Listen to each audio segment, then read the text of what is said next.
So you've played Resident Evil 4 and have successfully defeated every boss on your march to the end of the game. But have you tried to confront these threats on a boat? Oh ho ho, not one for the sea, eh lad? Adding a boat to the equation changes these encounters drastically, while it limits Leon's abilities and arsenal, as well as simultaneously confusing the enemy AI. The boat has different parameters under the hood that they're not coded to deal with. Climb in and get settled into your sea legs as we're making Leon do something unremarkably stupid. And hey, if stupid is your thing, subscribe right now to see more weird Resident Evil videos just like this one. So the idea for taking the boat into other boss encounters in Resident Evil 4, of course, sprang from the showdown with Del Lago, which is a fight built around the use of the watercraft. As a quick refresher, the giant bioweapon is hooked on the boat's anchor and pulls a tiny craft around the lake with Leon in tow. Leon, while aboard the craft, must use harpoons to slay the monstrosity. As is with the rest of the controls in the game, steering the boat can feel a bit clunky, and aiming the harpoon can feel oversensitive. These factors remain when the boat is taken out of the water and dropped into exotic boating locations such as the old barn. In fact, the boat is even more unruly as using the harpoons now will lack an aiming reticle in these new encounters. Combining that with significantly smaller and speedier targets, and you could be writing a recipe to rage quit. Dodging while on the craft in these circumstances is nigh impossible, due to the slow and clunky responsiveness, and as you will see, moving to reposition yourself to attempt to attack your targets is equally as sluggish. One interesting tidbit about the boat out of water is the rope formerly attached to it during the Del Lago fight. Due to how that specific encounter is set up, the rope itself being present in the fight is what allows Leon to actually hurt the beast. The rope is a separate actor in that encounter, and if removed, it becomes an impossible task that leads to Leon's demise, as the creature will be suddenly blessed with invincibility. What a bummer for Leon. Taking all the above into consideration as we head into the boss fights, we could be in for a challenging experience. That is, of course, if the boat doesn't also cause some beneficial perks for Leon in the process. The first challenge we're going to face with our new all-terrain boat is El Gigante. The fight with this towering terror typically sees Leon running around an enclosed area, whittling down the monster with gunfire, while dodging thrown stones and avoiding being crushed by uprooted trees. To set the encounter with the boats added to the mix, the aforementioned vehicle had to initially be placed out of bounds of the arena. Once the cinematic plays and Leon comes face to face with the monster for the first time, we have to momentarily clip through the arena to retrieve the boat. Once the craft is mounted and Leon returns to the fight, some changes are immediately apparent. For one, El Gigante really doesn't know what to do with Leon. From a distance, it will still grab boulders and hurl them, but when it closes the gap and comes face to face with our hero, it just stands there. This, of course, has everything to do with his adversary simply not being coded to deal with this out-of-place asset. Oddly enough, because of the slow and lumbering nature of this monster, it happens to be the only one whose attacks Leon can actually dodge while riding the boat. The cycle of the fight, however, is unchanged. Leon must damage El Gigante enough to drop it to his knees to reveal the parasite within, and then must strike the parasite.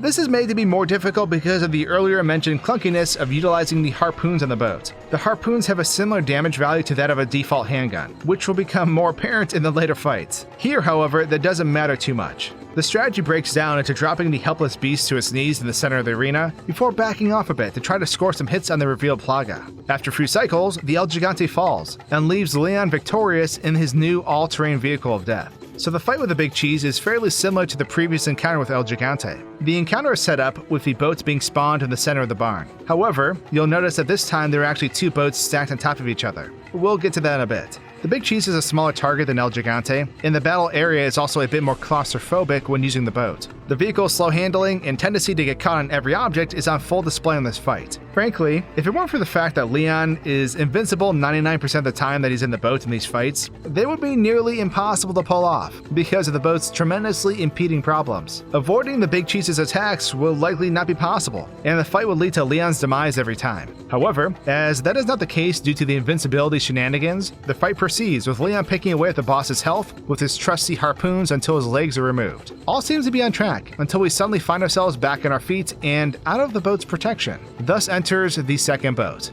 Due to something happening behind the scenes when this cutscene is played, Leon will always be brought out of the boat. Because of this, the second boat had to be brought into play in order to actually be able to finish this encounter while aboard the craft. The fight continues from here until enough damage is racked up with harpoons to kill the Plagas-infested monster and move on to try to escape with Ashley.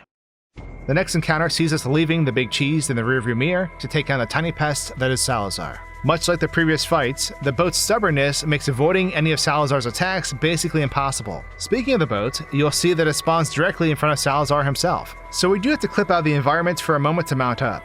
In addition, while on the topic of boat stubbornness, even the dodge commands for this boss presented a problem while using the default mouse and keyboard scheme, as they align with the controls to use the harpoon. The Big Cheese battle demonstrated what happens when a cutscene is triggered, and the same thing applies to the dodge cutscenes. You will promptly find yourself with a boat no longer. Switching to a controller scheme, remove this hurdle and let us focus on the task at hand, mindlessly hurling harpoons at Salazar until he throws in the towel.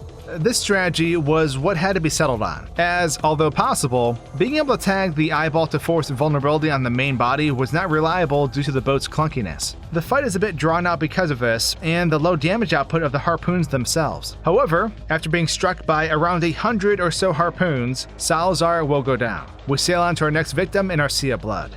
Saddler. Showcasing the most disgusting mutation by Las Plagas and Resident Evil 4, this encounter sees Leon freeing Ada before the showdown begins above the waves. The boat spawns in right beneath Saddler himself, so Leon needs to run towards him to board it, potentially taking some hits from the lashing tentacles along the way. Everything about the previous encounters involving the boat remain true. However, some are exaggerated in this battle.